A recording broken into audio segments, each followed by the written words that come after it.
Kate Parker is a host and apparently a scientist on the Weather Channel, and she absolutely obliterated Breitbart over climate change. Now, the reason why she's even bothering to talk about this is the House Science Committee tweeted a Breitbart article that's just nonsense, anti-scientific garbage about how climate change isn't real. So let's see what she had to say. This is good stuff. So last week, Breitbart.com published an article claiming that global warming was nothing but a scare and global temperatures were actually falling. Problem is, they used a completely unrelated video about La Nina with my face in it to attempt to back their point. Now, what's worse is that the U.S. Committee on Space, Science, and Technology actually tweeted it out. Here's the thing. Science doesn't care about your opinion. Cherry picking and twisting the facts will not change the future, nor the fact, note fact, not opinion, that the Earth is warming. So let's break it down. Their first claim is that global land temperatures have plummeted by 1 degree Celsius since the middle of this year, the biggest and steepest fall on record. Now, that was based on one satellite estimate of global land temperatures, not a consensus.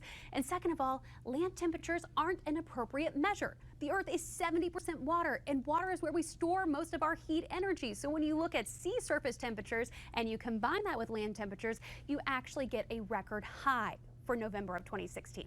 Their second claim, it can be argued that without El Nino, 2014 to 2016 would not have been record warm years. Now, you're taking a look at the Arctic sea ice melting here in this video from NASA. When you actually normalize the data, aka take out the El Nino spike in temperatures, 2015 and 2016 still come in as the warmest years on record. So that brings me to claim number 3. Many think that 2017 will be cooler than previous years. Now, it is typical, yes, for temperatures to drop in a post-El Nino environment, but certainly not to record lows. If that claim was correct, we would have had global record lows all over the last century. We haven't seen that since 1911. The last time we fell below the 20th century average was in 1976, and guess what? That was directly following the 1974-1975 strong El Nino. So next time you're thinking about publishing a cherry-picked article, try consulting a scientist first. And to all my fellow scientists out there, let's make the facts louder than the opinions. Yeah, she just put her boot in your ass. Okay, look, man, this is what happens when people who have a political agenda run up against people who actually care about the empirical reality and the data. And it's always been hilarious to me that the people who are in the climate change is a hoax camp try to claim that it's the scientists with the political agenda showing they know nothing about science. Because think about it, who has a vested interest in pushing the climate change is a hoax narrative? The oil companies. Because the oil companies make a lot of money, and if we do anything to fight climate change, they're going to make a lot less money. So what do? They hire, in many cases, the same people who push the idea that smoking doesn't cause cancer.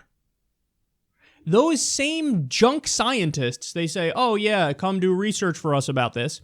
And then they put out these, bullshit arguments about how, oh, the climate's not warming and it's all good. Again, many of them the same people who said cigarettes don't cause cancer, and they said it in fucking congressional hearings. So they should have their reputations destroyed, but they're right back getting paid a lot of money to make bullshit claims. But here's the really nefarious part of it.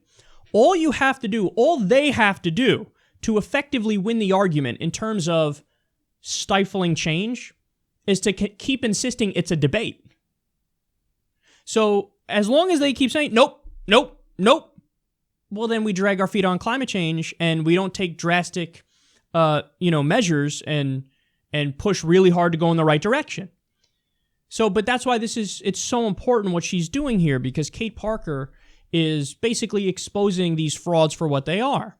And a lot of people who make these arguments are either useful idiots of the oil companies or they're liars and they're in on it. They're in on the scam. But I can assure you the conspiracy is not on the side of the scientists. I've said this before on air. I have a cousin who used to work in the U.S. He's a scientist, and they make nothing. Like, they're like, oh, the scientists are trying to get big grant money. Those grants are nothing. Like, you're not going to be rich, not going to be anywhere near rich. You'll be lucky if you can sustain on these grants.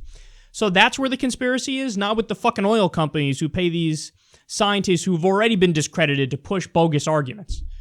It's just like I'm so sick of the shitty fucking arguments. And that's what it is. It's just shitty arguments all day long. So Kate Parker, fantastic job there. Keep up the great work. And she's right. All the other scientists, come on. Let's wake up here and let's do exactly what she just did. And say, no, you're wrong, and here's why you're wrong, and this isn't even a debate, so if you say anything, I'm going to need you to www.shutoff.org.